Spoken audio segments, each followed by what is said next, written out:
Muito bem. Ainda continuando no estudo da eletrosfera. Devido à dificuldade de calcular a posição exata de um elétron na eletrosfera, o cientista Schrödinger ele foi levado a calcular a região onde haveria maior probabilidade de encontrar o elétron. Não é a certeza, é a probabilidade. Tá? Então, peraí. Aqui. Então, essa região ela foi chamada de orbital. Então, dentro daqueles subníveis S, P, D, F, cada subníveis daquele tem um orbital, né? Tem alguns orbitais para que o elétron orbite ali, tá? Então, nos subníveis teremos os seguintes números de orbitais. No subnível S possui um único orbital, na forma esférica, tá? Mas didaticamente ele vai ser representado por um quadrado. No subnível P, ele possui 3 orbitais na forma de um duplo ovoide e orientações espaciais. Então, lá, ó, simplificando isso, o subnível P não cabe em 6 elétrons, então em cada orbital desse vai caber 2 elétrons. Então, 2 elétrons nesse, 2 elétrons aqui e 2 elétrons ali. E isso aqui é representado por esses quadradinhos aqui, ó. Então, 3 quadradinhos.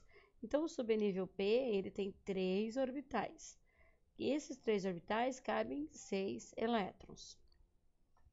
O subnível D, ele possui... Deixa eu voltar aqui.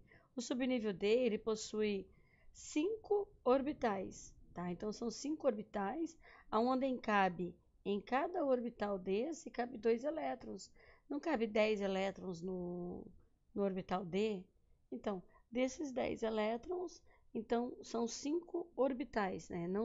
Desculpa, são 10 elétrons no subnível D. Nesse subnível D, ele é dividido em 5 orbitais, que cabem 2 elétrons em cada orbital. O subnível F, ele possui 7 orbitais.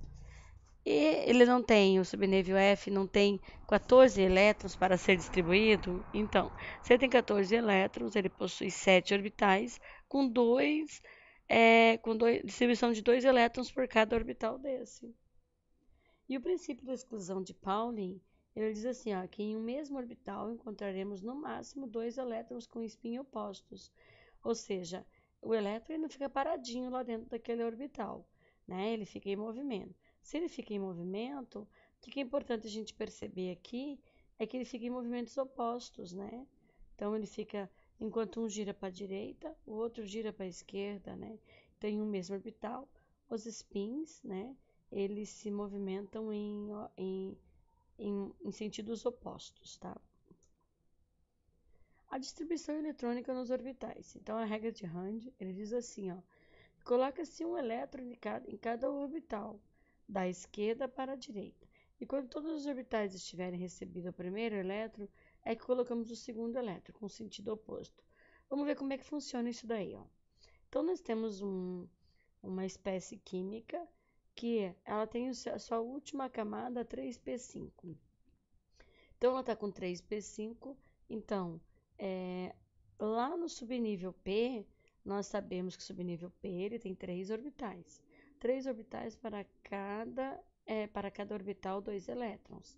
Então, vamos distribuir agora, segundo a regra de Hund, como da esquerda para a direita, um para cada orbital primeiro, e depois vai completando com os elétrons que sobram, tá? Então, aqui eu tenho 2 orbitais completos e um orbital com um elétron só, tá? Isso na camada P, que na camada P me cabem quantos elétrons? 6, tá? Na camada D, a camada D é aquela camada que tem 5 orbitais, né? Porque nós temos 10 elétrons distribuídos 2 em 2, cada orbital, então me dá 5 orbitais. Então, eu tenho 5 orbital e vou distribuir meus 8 elétrons. Então, eu distribuo um para cada um primeiro, né? Depois que eu distribuir um para cada um, eu vou completando com o que sobra. Pronto. Então, eu tenho lá ó, uma espécie química que ela tem uma distribuição eletrônica 3D8, né? Que é a última camada dela. Ela está distribuída em 3D8, ou seja, a mais energética é a 3D8, tá? Então, aqui nós temos 3 orbitais completo e 2 incompleto. Olha lá esse exercício, ele diz assim, ó, um sistema atômico ele apresenta configurações eletrônicas representada por 1s2, 2s1. Aí ele diz assim, ó, isto nos diz que existem quantos elétrons? Né? Distribuição eletrônica de 3 elétrons, correto? 2 no 1s2 e 2s1, então são 3 elétrons. No sistema distribuído em quantos níveis? Nível 1s e 2s, né? Então são 2 níveis. E num total de orbitais. Quantos orbitais esses elétrons estão distribuídos? Olha lá então, 2 orbitais. Por quê? No 1s2, onde tenho 2 elétrons, né, eu tenho um orbital só. Né? Então, com os 2 elétrons, um orbital só. Já no S, no 2s, eu tenho 2 orbitais, né? Só que um só completo. Né? Quer dizer, eu tenho um orbital completo, com um elétron, né? Então, eu vou ter lá um total de... Então, a resposta certa é 3, 2 e 2. Tá? Ó, essa é uma questão de vestibular. Esta questão diz respeito à estrutura atômica. Então, ele vai te perguntar verdadeiro ou falso, né? A primeira coluna é verdadeira, a segunda é falsa. E ele diz assim, ó, um orbital F comporta no máximo 2 elétrons. Sim, né? O orbital F, ele tem o subnível F, ele possui 7 orbitais. Cada orbital, né, comporta no máximo 2 elétrons. Né? Então, o orbital... Ah, tá. Aqui é uma pegadinha, né? Não existe orbital F, né? Existe os orbitais de F. Então, F possui 7 orbitais, tá? Então, é uma pegadinha. Ele, na verdade, ele dá uma enrolada na questão ali, ó. Que, na verdade, seria o subnível F, comporta no máximo 2 elétrons em cada orbital. Aí seria uma questão verdadeira, tá? 2 elétrons em um orbital P devem ser representados assim. Está errado, né? Porque deveria ter um spin, um elétron em cada orbital desse. Tá? Então seria um aqui e outro aqui pelo certo. Então tá errado. Opa, vamos voltar lá.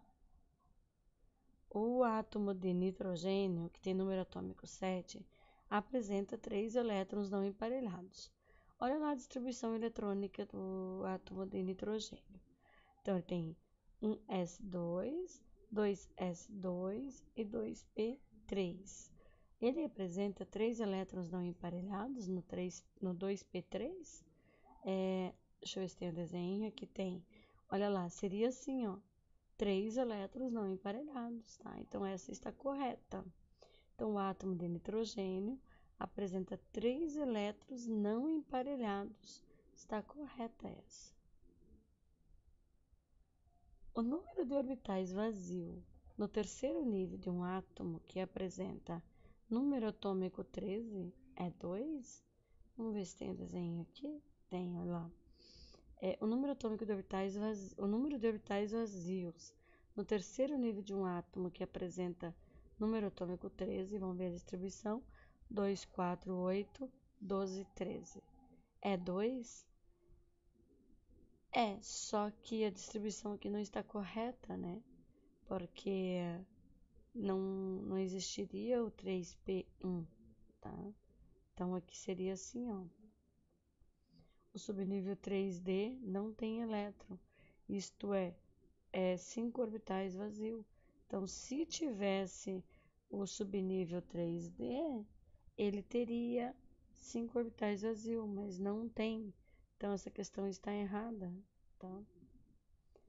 O elemento que tem configuração eletrônica 1s2 apresenta 2 elétrons não emparelhados. Então, 1s2 ele apresenta 2 elétrons emparelhados, porque 1s2 apresenta um único orbital, né?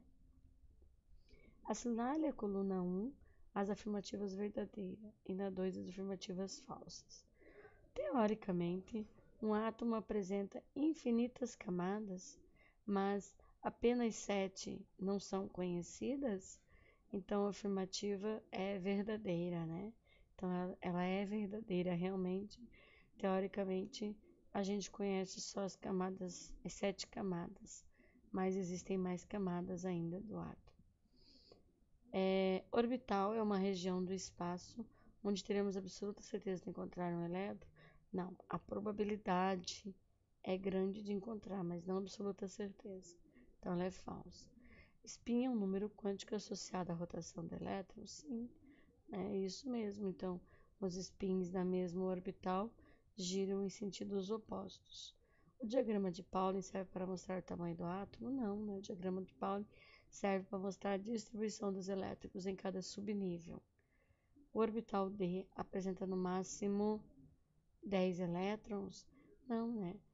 Não existe orbital D, existe subnível D, né, com 5 orbitais para 2 elétrons cada orbital, certo?